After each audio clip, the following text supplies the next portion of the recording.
अजित पवारांच्या विमान अपघात प्रकरणी मुंबई हायकोर्टामध्ये जनहित याचिका, संबंधित विमान कंपनी आणि इतर जबाबदार व्यक्तींवरती गुन्हे दाखल करण्याचे आदेश द्यावेत. भारत अगेन्स्ट करप्शनचे राष्ट्रीय अध्यक्ष हेमंत पाटील यांची याचिका, अपघात की घातपात सविस्तर अहवाल सादर करण्याचे निर्देश न्यायालयाने द्यावेत अशी मागणी. मनसेच्या सदस्य नोंदणीसाठी मराठी कलाकार शिवतीर्थवर, भरत जाधव, पुष्कर श्रोत्री, केदार शिंदेंकडून सदस्य नोंदणी. राज ठाकरेंच्या उपस्थितीमध्ये सदस्य नोंदणीच्या फॉर्मवर सह्या केल्या. भाजपाकडून एसआयआर या संदर्भात 17 मार्चला महत्त्वाची बैठक. भाजपच्या सर्व आमदार, महापौर, उपमहापौरांना बैठकीला उपस्थित राहण्याचे आदेश. फडणवीस आणि राष्ट्रीय सरचिटणीस तरुण चुंग मार्गदर्शन करणार. विधानसभेमध्ये आमदारांची पुन्हा नाराजी. लक्षवेधीला उत्तर देण्यासाठी मंत्री नसल्यानं नाराजी. भाजपचं सरकार जे आहे ते नारायण कुचे यांनी उपस्थित केलेलं आहे. त्याच्यामध्ये हरकत घेतलेली होती.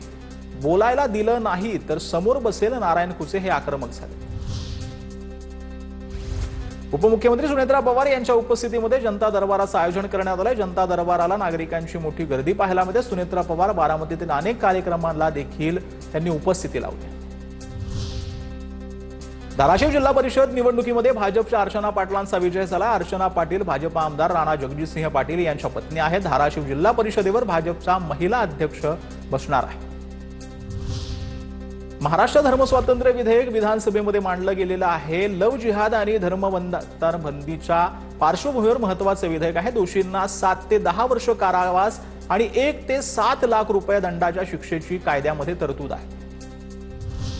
राजकारणासाठी आपल्याला नव्या धोरणांचा अवलंब करावा लागेल. जुन्या आणि पारंपरिक धोरणांवर आता पक्ष चालू शकणार नाही. मनसेच्या पक्ष बांधणी आणि सदस्य नोंदणीच्या बैठकीमध्ये राज ठाकरेंनी मत व्यक्त केलं.